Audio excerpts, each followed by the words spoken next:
What's happening, Sales Ascender? In this video, I'm going to prove why sales scripts are a horrible idea. Stay tuned.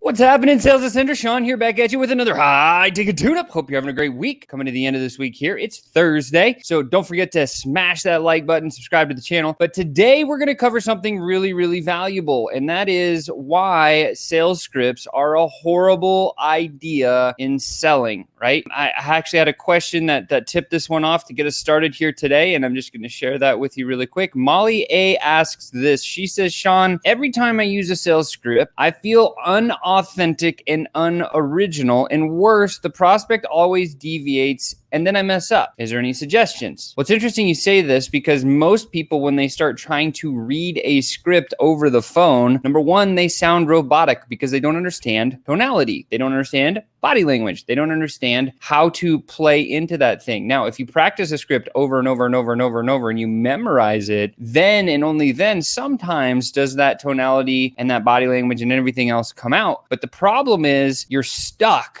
And what do I mean by stuck? So I'm actually just going to share a couple of things that I think would be very valuable to help with this. So first and foremost, here is the biggest difference between a script and what I suggest doing is having something called a sales map. And the big difference here is a script is word for word, verbatim, where a sales map is a framework that you follow for each and every sales call that you do. So what's in a script? Well, typically when somebody uses a script, word for word plans never work. Here's what I mean. Example, let's say, for example, as before you're getting into the sales conversation, you start thinking through, you're reading your script, and then you're saying, okay, cool. I'll start by saying this. Then I'll present this. Next, I'll ask this. Then the prospect will likely say this. Then I'll bring up this. The prospect's reaction will probably be this. And then I'll respond by saying this. Now, when you have a plan like that, there's so much room for error because we don't know if the prospect's going to follow that plan. We don't know if the prospect's going to play right into the script. This is why scripts are a horrible idea when it comes to sales calls. I do agree needing a structure in place and using a selling system.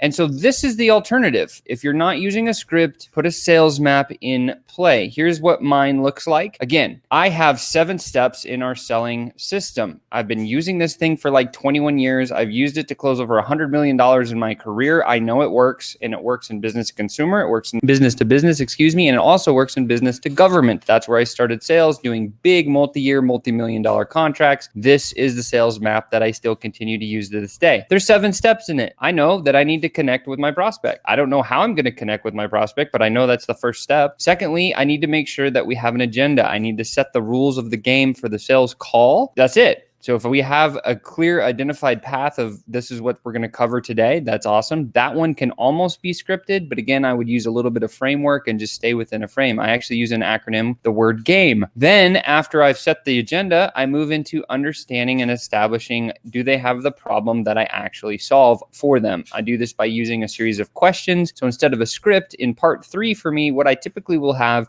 is a list of probably 5 or 6 questions that I know will draw out what I call an emotional trigger from my prospect. And when I get the trigger, I dive into a series of 8 specific questions that drives into something called personal impact. So yes, there is some memorization that comes with building a sales map, but it's not a script. It's rather a series of questions that can be used and asked as the ebb and flow of the conversation moves forward. This makes us feel way more organic and authentic and transparent when we're speaking with prospects. After I understand that they have the problem I solve, next I move into, can they afford the services that I provide, right? So I have a couple of questions there that I'll ask in any particular order. Sometimes this comes out early in the conversation, sometimes late. But again, if I'm stuck to a script, I don't have that room, that leeway. And that is the strangulation of most traditional salespeople. But when you become a sales pro and you develop your own selling system, guess what? It doesn't happen anymore. After I understand that they can afford the services that I provide, I'd move on to what I call the buying process. I need to understand how this person makes decisions when it comes to the products and services that I offer. And then, and only then, do I have have the 3 things I need to close the deal. I know they have a problem I solve. I know they can afford my services, and I know how they make decisions. Guess what? I can close any deal from there. It's pretty simple, right? And then after that, I close the deal. Very simple. And then once the deal is closed, don't just leave your prospect or now your new client hanging. You want to set up the clear next future. This is the sales map that I use for every single sales call. And it's way easier if you're first getting started to just remember, oh, I have the map. Okay, 1, 2, 3, 4, 5, 6, 7, close deal. I got a new client. I'm winning. That's easy to remember. All I got to remember is a few questions on each one of those compartments. And after I've learned all those things, I'm bulletproof. And I don't have to be stuck in that place where Molly was talking about, like saying, oh my gosh, like I'm totally, I feel, what did she say? Here it is again. Every time I use a sales script, I feel unauthentic and unoriginal. No, don't ever feel that way. That sucks. Because you're never going to close as many deals as if you have some sort of a structure like a sales map like this. And with that said, this one was a fast one, but this one is such a powerful one. And this is truly why sales scripts are a horrible idea. So if this helps you, make sure and share it to somebody that can use it. And again, you've just been tuned up. I know there's a sales ascender inside of each and every one of you. And I'm most definitely looking forward to next time.